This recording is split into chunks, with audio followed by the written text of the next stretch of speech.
My brother slept with my girlfriend, so I made him regret it for the rest of his life. I never thought my life would turn into a F-King reality show. But it did, the moment I walked into my apartment and found my girlfriend in bed with my own damn brother. Yeah, you heard that right. My blood. My family. The person I grew up with. And the woman I was going to propose to next week. Let me take you back. Because trust me, you need to understand the whole story to feel the burn. I was 24 at the time. Living in a decent apartment, had a good job in tech, decent money coming in, nothing too crazy, just your average, stable guy trying to build a life. I had been dating Jessica for almost 3 years. She was everything I wanted, smart, sarcastic, hot as hell, and had this laugh that made you feel like you were the only person in the room. We met at a friend's party, the classic my friend brought her friend situation. We clicked instantly. Texting till 3 a.m., calling just to hear each other breathe, planning trips together, it was real. Or so I thought. Then there's my brother, Eric. 2 years older than me. The golden boy of the family. Star athlete in high school, Mr. Popular, the one everyone loved.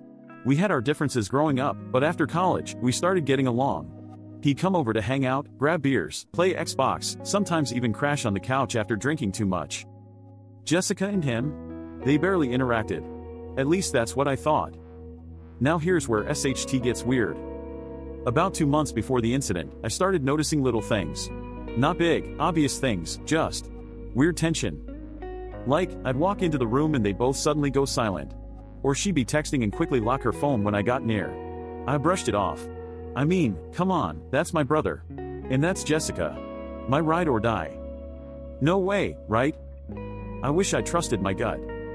One day, I had a meeting across town that got canceled last minute. I didn't tell anyone.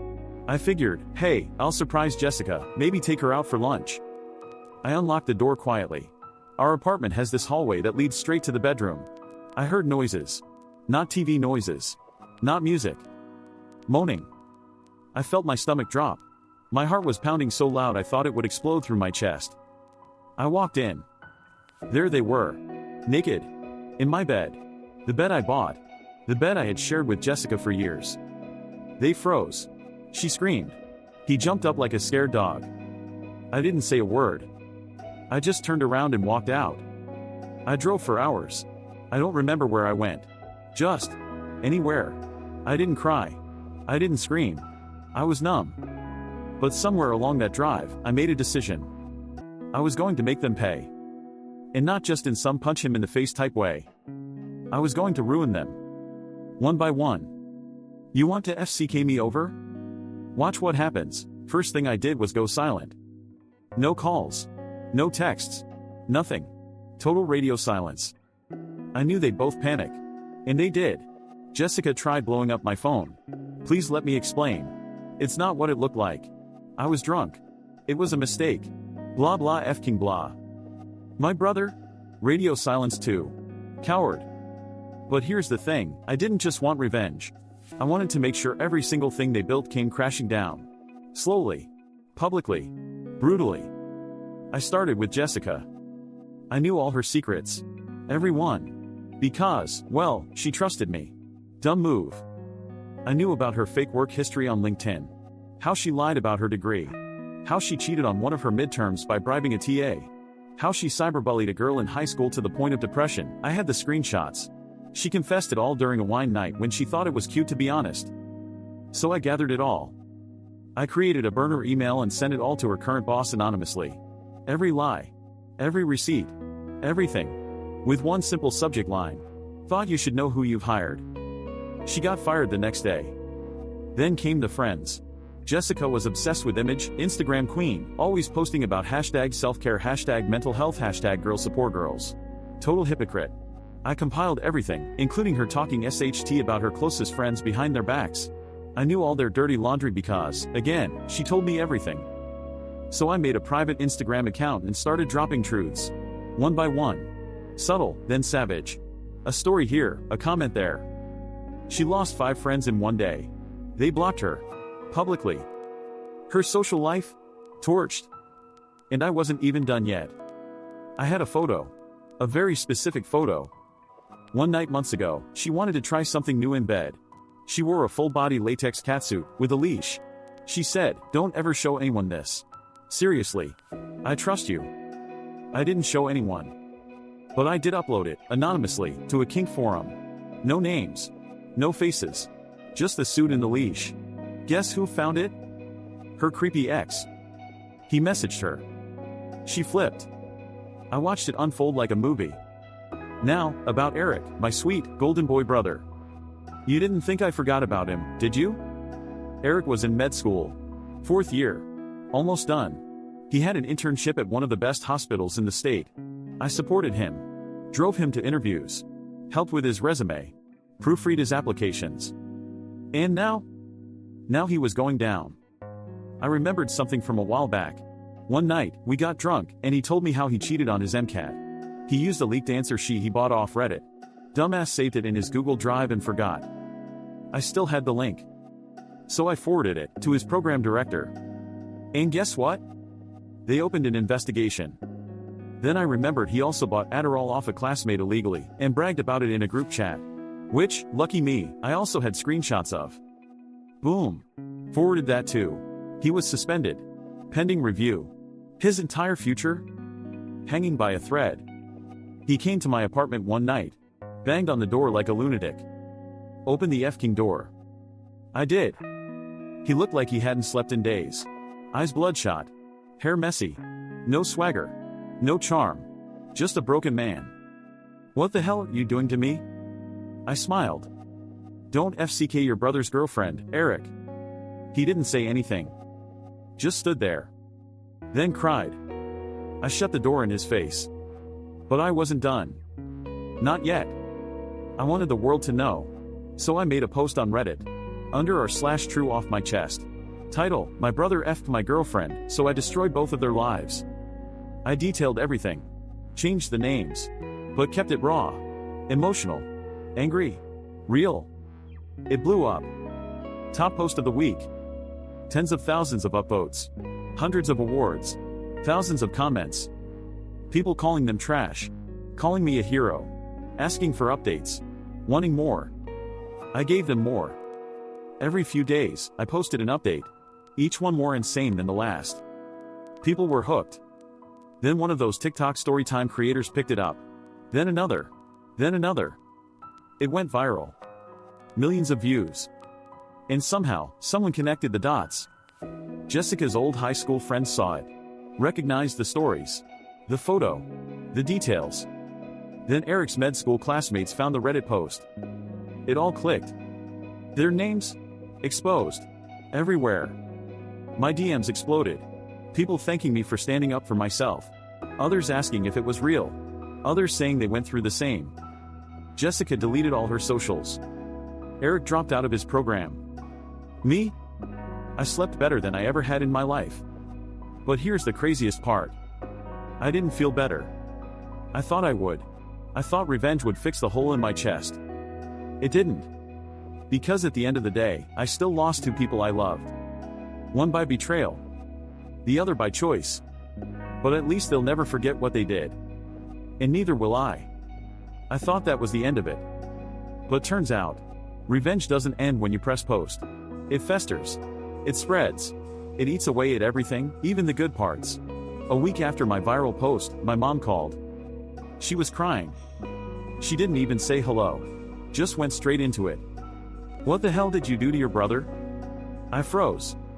What are you talking about? Eric showed up at the house last night. Drunk. Screaming. Saying you ruined his life. That he's going to end it all. I felt my stomach twist. She had no idea why. None. She didn't know about the cheating. The betrayal. The lies. To her, Eric was still the golden boy. And I was the one who snapped. I tried to explain. She didn't want to hear it. He's your brother, she said. He's family. I don't care what he did. This is too much. Too much? Was it? I started second-guessing everything. I hadn't heard from Jessica in weeks. Her Instagram was gone. Her friends had ghosted her. She was silent. Vanished. And Eric? He went from top of his class to living in our parents' basement. No job. No degree. Just shame. I didn't feel sorry for them. Not really. But I didn't feel good either. One night, I got a text. Unknown number. It said, "We need to talk. Please." It was Jessica. I stared at the screen for like 10 minutes before replying. Why? Her answer? Because I want to tell you the truth. We met at a public coffee shop. I told her I'd give her 15 minutes. That's it. She looked broken. No makeup. Hoodie. Eyes red. Like she hadn't slept in days. She sat down across from me, hands shaking. First of all, she said, I'm sorry. I know that doesn't mean SHT, but I need to say it. I said nothing. I didn't plan it, she continued. It wasn't a long thing. It happened once. That night. We were drunk. You left for your conference and I don't know. I was mad at you. Mad? I finally spoke. About what? You'd been distant. Always working. Always tired. I felt like you didn't care anymore. I laughed. Loudly. You felt neglected, so you effed my brother? She winced. I'm not excusing it. I'm not. I was stupid. And I lost everything because of it. Good. She paused. I tried to move on. But no one wants to be around me. My name is trash. Online, in real life, everywhere. I can't get a job. I can't go out without someone whispering behind my back. I leaned back. Then why are you here? She looked me dead in the eyes. Because I want to fix it. I raised an eyebrow. How? I want to tell the truth. Publicly. Clear your name. Tell people what I did. Tell them why. Maybe then. Maybe you can find peace. Peace? She didn't get it. This wasn't about peace. This was about control. About not letting people walk all over you. I told her no. I don't need your confession. I don't need your apology. I needed your loyalty. And you gave it to someone who shares my DNA. She cried. I watched. And then I left. Later that week, I got a message on Reddit. From an account I didn't recognize. It said, you think you're a hero. You're not. You're a monster. No context. No name. But I knew who it was. Eric. He was spiraling. Fast. And then I started getting tagged in threads. Posts that were trying to cancel me. Saying I went too far. That I bullied 2 people into depression. That I used the internet to play God. And the worst part. Some of it. Was true. I looked in the mirror one night and didn't recognize the guy staring back. I used to be calm. Rational. Kind. Now I was cold. Calculating. Addicted to control. The story had consumed me. I wasn't just the victim anymore. I was the villain too. And part of me liked it. I tried dating again. Met a girl on Hinge. She recognized me from the Reddit story. Oh my god, you're that guy? The revenge guy? She thought it was cool. At first. But then she asked me, if someone cheated on me, would you destroy them too? I smiled. She never called me back. I realized something that night. I had built a prison out of my pain. And now I was stuck in it. Every time I got a notification on Reddit, I flinched. Every TikTok repost of my story made me feel both powerful and hollow. Because my life wasn't just mine anymore. It was content. I was content. And I didn't know how to turn it off. 3 months passed. No more updates. No more drama. No more chaos. At least, not on the surface. But inside, I was still a f-king mess. I thought cutting them off, exposing them, making them hurt, I thought that would fix me. Fill the hole. Heal the wound. It didn't. It just left scars. Deep ones. One night, I was walking home from work, headphones in, hoodie up, world tuned out, when I saw a guy sitting on the steps of my apartment building. It was Eric. He looked empty. I almost turned around. But something in me said, don't run this time. I walked up slowly. He didn't look at me. Just stared ahead. After a long pause, he spoke. You win. I stayed silent. You destroyed me, he said, voice low.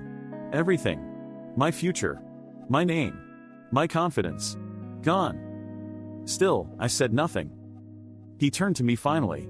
And for the first time in my life. He looked scared. But the worst part? He said. I still don't hate you. That hit harder than anything he could have screamed. I effed up, he said. I betrayed you. I deserve all of this. But I also lost my brother. And I miss him. I clenched my jaw. I missed him too, I said quietly. He stood up, walked toward me. "I'm not asking for forgiveness," he said. "I just wanted you to know I'm sorry. And that I'll carry that guilt forever." He walked away. Didn't ask to come in. Didn't try to hug me. Just walked. And for the first time since this all began, I cried. Not out of rage. Not out of pride. Just pain. Because behind all the likes and comments and karma points, I was still just a guy who got his heart broken. A guy who lost the two people he trusted most. I deleted the Reddit posts that night. All of them. Even though they were archived, screen recorded, reposted 1,000 times, I needed to let go. I logged off. Deactivated. Disappeared. And that's when I started healing. Not instantly. Not perfectly. But step by step. Therapy helped. Talking helped. Writing helped. I stopped chasing revenge and started rebuilding myself. I joined a boxing gym. Started training 3 days a week. Not to fight others. To fight myself. To fight the anger. The obsession. The pain. It was slow. But I felt pieces of myself coming back. The version of me before betrayal. Before chaos. Before I became a story for strangers.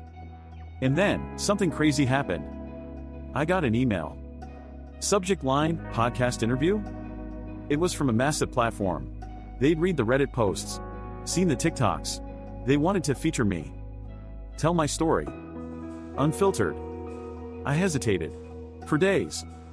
Then I replied, only if I control the narrative. They agreed. I told it all. Every detail. Every mistake. Every twist. Not to glorify it, but to show people what pain really looks like when it festers into vengeance. It went viral. Again. But this time, people didn't call me a hero or a villain. They called me human. And that was the first label that actually felt right. Jessica never reached out again. Last I heard, she moved states. Started over. Eric? He got a job at a rehab clinic. Helping others restart. Rebuild. Recover. And me? I still don't trust easily. I still flinch when people get too close. But I'm learning. Learning how to be okay without revenge. Learning that closure doesn't come from breaking someone, it comes from rebuilding yourself. People still recognize me sometimes. Hey, aren't you the guy whose brother? I cut them off with a smile. I used to be. Because now? Now I'm someone else. Someone stronger. Someone freer. And if you're going through something similar, if you've been betrayed, broken, humiliated, let me tell you this. Don't let pain turn you into someone you hate. Use it. Transform it. Let it be the fire that forges you, not the one that burns you down. And remember, sometimes the best revenge is letting go.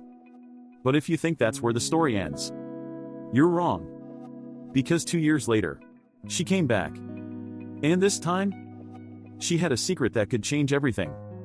But that's a story for another time.